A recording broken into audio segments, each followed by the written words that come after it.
నమస్తే, నేను మీ కుప్ప పద్మిని. ఇన్నాళ్ళు మీ సపోర్ట్ ని నాకు అందిస్తూ, మీ ప్రేమని నాకు అందిస్తున్న ప్రతి ఒక్కరికి కృతజ్ఞతలు. ఇప్పుడు చూడబోతున్న ఈ వీడియో కూడా ఖచ్చితంగా మీకు ఉపయోగపడుతుంది.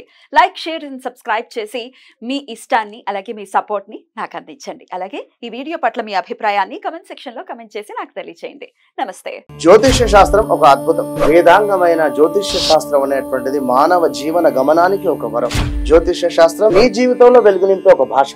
ఆ భాష నీకు అర్థమైతే ప్రకృతి నీతో మాట్లాడుతుంది. అస్ట్రాలజీ నేర్చుకోవాలి అనుకునే వారికి అద్భుత అవకాశం. మురళీధర శర్మ గారి అస్ట్రాలజీ క్లాసెస్ అతి త్వరలో మొదలు కాబోతున్నాయి. 100% జాబ్ గ్యారంటీ. వివరాల కొరకు సంప్రదించండి. నమస్తే, వెల్కమ్ టు అవర్ ఛానల్. నేను పద్మిని. ప్రస్తుతంతో పాటు ప్రముఖ ఆధ్యాత్మికవేత్త, జ్యోతిష పండితులు, హస్త సాముద్రిక నిపుణులు YVSS గిరిరావు గారు మనతో పాటు ఉన్నారు. మాట్లాడదాం. నమస్కారం అండి. నమస్తే అమ్మా. బాగున్నారా? చాలా బాగున్నా. ఆషాఢ అమావాస్య వచ్చేస్తోంది. అమావాస్య అంటేనే చాలా పరమ పవిత్రమైనటువంటి రోజు, అందులో ఎటువంటి సందేహం లేదు. అయితే ఆషాఢ అమావాస్య ఈసారి చాలా చాలా అద్భుతంగా ఆదివారం నాడు వస్తోంది. ఆదివారం అమావాస్య, పుష్యమి నక్షత్రం అంటే రవి పుష్యమి యోగం కూడా ఉండబోతోంది. అలాగే యావత్ దేశం కూడా ఈ ఆషాఢ అమావాస్యని చాలా వైభవంగా వినియోగించుకుంటూ ఉంటారు. ఒక్కొక్క రాష్ట్రంలో ఒక్కొక్కలాగా వినియోగించుకుంటారు.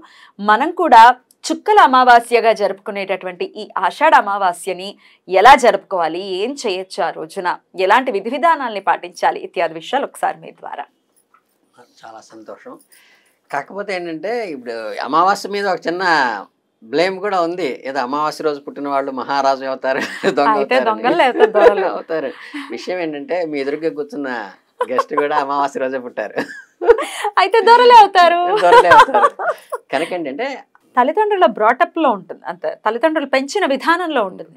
ఏం మిగతా రోజులు పౌర్ణమి నాడు పుట్టిన దొంగలు లేరా? బోడు మంది ఉన్నారు. ఊరికే అలాగా పడుంటుందని వచ్చేసింది. రైట్. ఇందులో ఏంటంటే ఈ ఆదివారం రోజు పుష్యమి నక్షత్రం కలిసి రావడం వల్ల రవి అంటే ఆదివారానికి గ్రహకారకుడు రవి, పుష్యమి నక్షత్రం కలిసి రావడం రవి పుష్కర యోగం అని చెప్పేసి అంటాం అనమాట. ఆ రోజు ఏంటంటే మనం ఈ క్యాటలిస్ట్ అని చెప్తుంటాం. ఏదైనా సరే ఈ కెమికల్ రియాక్షన్స్లో చర్యలో పాల్గొనకుండా చర్యను ఉధృతపరిచేదాన్ని క్యాటలిస్ట్ అంటారు అనమాట. అంటే ఉత్ప్రేరకము అంటారు తెలుగులో అయితే. అలా ఏంటంటే ఆ రోజు చేసినట్టంటే అబ్నార్మల్ ఫలితాలు అంటే ఏంటంటే మనకి మామూలుగా చెప్తుంటే ఇంట్లో జపం చేసుకున్న దానికంటే గుడిలో జపం చేస్తే 10 రెట్ల ఫలితం వస్తుందని, నదీ జలాల్లో ముంచుని చేస్తే 100 రెట్లు వస్తుందని, పుణ్యక్షేత్రాల్లో కానీ పుష్కరకాలంలో నదిలో కానీ చేస్తే 1000 రెట్లు వస్తుందని ఎలా చెప్తాము. ఇవేంటంటే రెగ్యులర్గా మనం చేసే జపధ్యానాలే, మనం చేసేటువంటి ఇవే ఆ రోజు అత్యధికమైన ఫలితాన్ని ఇస్తాయి. అంటే మనం మామూలు విడి రోజుల్లో గింజ వేస్తే తొందరగా రాదు, అదే మనం తొలకరిలో వేస్తే టకటకటక ఎలా వస్తుందో ఈ రవి పుష్కర యోగం అంటే అది కరెక్ట్గా ఆ రోజు చాలా ఎక్కువ టైం ఉంది. మీకు మధ్యాహ్నం 1 గంట దగ్గర నుంచి కూడా మర్నాడు సోమవారం ఉదయం దాకా కూడా ఉంది. సో మనకి ప్రశస్తంగా అయింది ఏంటంటే మనకి చక్కగా ఈ బంగారం మీరు అంటే మీరు ఇంత కొనాలి, ఇన్ని తులాలు కొనాలి, ఇన్ని గ్రాములు కొనాలని కాదు, ఎంతో కొంత బంగారాన్ని కనుక కొని తెచ్చుకుంటే చాలా కలిసి వస్తుంది. అంటే లక్ష్మీదేవి ఆవాహన వస్తుంది అనమాట. దాంతో పాటు లక్ష్మీదేవి వస్తుంది. ఏమంటే మన తెలుగు రాష్ట్రాల్లో ప్రత్యేకించి అమావాస్య అంటే తెగ భయపడిపోతుంటారు. అయ్య బాబాయ్, అమావాస్య రోజు బంగారం కొంటారు ఎవరైనా అనే డౌట్ వస్తుంది. తమిళనాడులో మీకు వెళ్తే అమావాస్య రోజే పెళ్లి పనులు మొదలెట్టడానికి వెళ్తారు. అసలు ఇందాకే ఒకరితో తనిష్క గారితో ఇంటర్వ్యూ చేస్తుంటే చెప్పారు, పెళ్లి చూపులు, ఎంగేజ్మెంట్లు కూడా అమావాస్య రోజు చేసుకుంటారట. అంటే డెఫినెట్ గా అది చాలా అమావాస్య రోజు ఏంటంటే వీళ్ళు సూర్యచంద్రుడు భూమి ఒకే సరళరేఖ మీద ఉండటం వల్ల, సూర్యచంద్రులు కలిసి ఉంటారు ఉండటం వల్ల ఏంటంటే అది షార్ప్ గా ఉంటుంది. చీకటి ఉంటుంది అంతే. చీకటి ఉంటే భయపడితే ఎలాగా? అయితే ఖచ్చితంగా ఆ రోజు కొనుక్కోవచ్చు బంగారాన్ని. ఎందుకంటే ప్రత్యేకించి అంటే ప్రతి అమావాస్య కాదు, ఈ అమావాస్యకి రవి పుష్యమి యోగం ఉంది కాబట్టి కొనుక్కోవచ్చు, అంతేనా? దీపావళి అమావాస్యకి కూడా మనం అట్లా శుభకరమైన విధంగా మంగళవారం లక్ష్మీప్రదమైన తెచ్చుకుంటాం, లక్ష్మీ పూజ కూడా చేస్తాం. అది అంటే మీకు డౌట్ లేకుండా చెప్తున్నా, దీపావళి అమావాస్య రోజు కూడా మనం లక్ష్మీప్రదంగా లక్ష్మీ పూజ చేస్తాం, లక్ష్మీ పూజ చేస్తాం ఆ రోజు. అలాగేంటంటే మన ధార్మిక విషయాల్లో కూడా ఈ జనరల్గా మేమంతా ఏం చేస్తుంటాం, ప్రతి అమావాస్యకి పితృతర్పణాలు వదులుతుంటాం. అంటే పితృదేవత అనుగ్రహం వస్తుంది ఆ రోజు.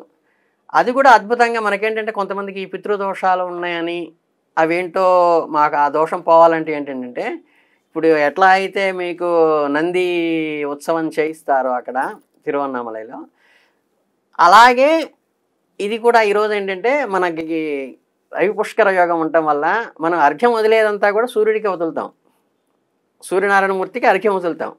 ఈ అర్ఘ్యం వదిలేటప్పుడు అక్కడ కూడా పితృతర్పణాలు సూర్యోదయంలో కనుక మీరు చేస్తే ఏంటంటే ఇటు పితృదేవతా దోషం కూడా ఆయన హరిస్తాడు. అలాగే ఆరోగ్యం భాస్కరాదిత్య అన్నారు అంటే మనకి ఆరోగ్య కారకుడు, ఆరోగ్యాన్ని ఇచ్చేది భాస్కరుడు అని శాస్త్ర ప్రమాణం.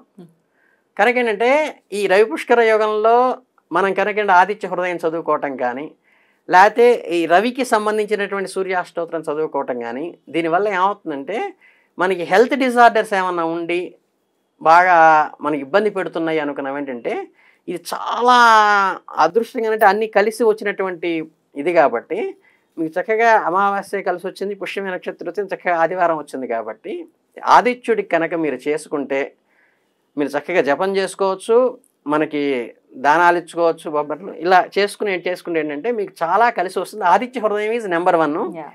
సూర్యానికి అర్ఘ్యం వేయటము, సూర్య నమస్కారాలు కొంచెం ఏమాత్రం బాడీ ఫ్లెక్సిబుల్ ఉన్నా కానీ సూర్య నమస్కారాలు పెద్ద కష్టమైన ఎక్సర్సైజ్ ఏం కాదు. అదేంటంటే చేసుకుంటే చక్కగా మనకు ఆదిత్యాయ నమః ఖగాయ నమః అని చెప్పి మొత్తం ఆ స్తోత్రం అంతా చదువుకుంటూ కనుక 8 నామాలు చదువుకుంటే మనం చేస్తే 12 చేసుకుంటే ఏంటంటే మనకి ఇక్కడ కూడా మన కాశీలో ఈ 12 మంది ఆదిత్యులు అంటారు, ద్వాదశ ఆదిత్యులు అని ఉంటుంది. అంటే 12 ఆదిత్యుల టెంపుల్స్ ఉన్నాయి ఇక్కడ కాశీలో, చాలా ప్రశస్తమైంది. అందుకని ఏంటంటే ఈ ఆదిత్యుడికి సంబంధించినవి ఏంటంటే పర్ఫెక్ట్గా మీరు ఆ రోజు చేసుకోగలిగితే, అలాగే మంగళప్రదమైన వస్తువులు ఏంటంటే మనకి ఈ బంగారం కానీ, ఆభరణాలు కానీ, లేకపోతే ఏదైనా వాహనాలు కానీ, లేకపోతే ఇంకా మంగళప్రదమైన పట్టు చీరలు కానీ, పట్టుబట్టలు కానీ ఆ రోజు కనుక మన ఇంట్లో కొనుక్కుంటే ఇప్పుడు మనకి పెళ్ళిళ్ళు ఎవరైనా ప్రారంభిస్తున్నప్పుడు ఏంటంటే చక్కగా ఆ రోజు పట్టుబట్టలు తీసుకొచ్చి ప్రారంభించుకుంటే అంటే శుభం కలుగుతుంది. అట్లాగే పూలు, పళ్ళు, కాయలు ఇవన్నీ ఏంటంటే మామూలుగా రొటీన్గా మనం తెచ్చుకునేమైనప్పటికీ కూడా ఆ రోజు తెచ్చుకుంటే మనకి హయ్యర్ బెనిఫిట్ అవుతుంది. ఎందుకంటే ఇవన్నీ ఇప్పుడు పడితే అప్పుడు వచ్చేవి కాదు కాబట్టి ఆ వచ్చినప్పుడు దాన్ని చేసుకోవాలన్నమాట. అందుకని ఏంటంటే లక్ష్మీదేవి చక్కగా మంగళప్రదమైన వస్తువులు తెచ్చుకోగా లక్ష్మీదేవి చక్కగా పూరాగా మన ఇంట్లోకి ఉంటుంది. మీకు ఆ గజ్జలు గలగలమంటూ వచ్చేస్తుంది అనమాట. ఇంకేంటంటే వెండి కూడా తీసుకోవచ్చు. ఇప్పుడు వెండి గజ్జలు ఇప్పుడు ఆడవాళ్ళకి తెస్తున్నారు కదా, చక్కగా అవి మీరు బంగారం కొనలేము స్వామి, మీరు అన్ని ఇలా చెప్తున్నారు, మీరు ఆ రోజు ప్రశస్తమైంది ఇంట్లో మా ఆడవాళ్ళు ఇబ్బంది పెడుతున్నారంటే చక్కగా వెండి గజ్జలు తెచ్చుకున్న శ్రీమతి గారికి కానీ ఆడపిల్లలకి ఎవరికైనా సరే తెచ్చుకున్నా కానీ మంచి ఉంటుంది. అలాగే మీకు వీలైతే ఏంటంటే లక్ష్మీదేవి రూపు ఉంటుంది మనకి, వెండి రూపులు ఉంటాయి, అవి చక్కగా ఉంటాయి. అవి కూడా చాలా తక్కువలోనే వస్తాయి. మనకేంటంటే మనం జస్ట్ ఫ్రెండ్స్ తో హోటల్కి వెళ్తేనే 1000 రూపాయలు 2000 ఖర్చు పెడతాము. స్వామివారి అమ్మవారి రూపు చక్కగా లక్ష్మీదేవిని తీసుకొచ్చి రావడానికి మనం అది మనకేంటంటే ఏదో హోటల్లోకి వెళ్ళి టిప్ కింద 20 రూపాయలు ఇస్తాం కానీ బిచ్చగాడుకో లేదా గుళ్ళోకి వెళ్ళి 10 రూపాయలు ఇవ్వడానికి ఆలోచిస్తాం. నేను అంటున్నాను అనుకోబాకండి. వాస్తవంగా ఏంటంటే భగవంతుడికి ఏం చెప్పి పెట్టినా అది 10 రెట్లే వస్తుంది. అది గుర్తుపెట్టుకుంటే అండి అది ఎక్కడా వేస్ట్ కాదు, మీకు మల్టిపుల్గా వస్తుంది, మంచి గ్రోత్ వస్తుంది అనమాట. అందుకని ఏంటంటే మంగళప్రదమైన వస్తువులు తెచ్చుకోవాలి, ఆదిత్యుడికి సంబంధించిన పూజ చేయాలి, అమ్మవారి పూజ చేయాలి. చక్కగా మీ ఇంట్లో ఆడపిల్లలు ఎవరన్నా ఉంటే బట్టలు పెట్టి పసుపు కుంకాలు చక్కగా ఆ రోజు ఇవ్వండి. ఇవి ఎవరైనా ఈ పితృ అంటే తండ్రి లేని వాళ్ళు ఉంటే వాళ్ళు పితృతర్పణాలు వదలండి. ఇవన్నీ చేస్తే ఏంటంటే అసలు మంచి అరౌండ్ పుష్కర యోగం దొరకడం అనేది దుర్లభం కాబట్టి ఉన్నదాన్ని సద్వినియోగం చేసుకుంటే 10 మందికి ఉపయోగపడుతుంది. రైట్ అండి, చాలా బ్యూటిఫుల్ గా ఎక్స్ప్లెయిన్ చేశారు. చాలా యోగవంతమైనటువంటి రోజు కాబట్టి ఏం చేయొచ్చు ఆ రోజు, పూజలు ఏం చేసుకోవచ్చు, లలితమ్మని ఎలా కొలుచుకోవచ్చు అనేది అందరికీ తెలిసినటువంటి విశేషమే. సో ఇట్లా యోగవంతమైనటువంటి రోజుగా వస్తుంది కాబట్టి ప్రతి ఒక్కరూ కూడా వినియోగించుకుని లక్ష్మీదేవి యొక్క కటాక్షాన్ని పరిపూర్ణంగా పొందాలని మనస్ఫూర్తిగా కోరుకుంటూ కృతజ్ఞతలండి. నమస్కారం.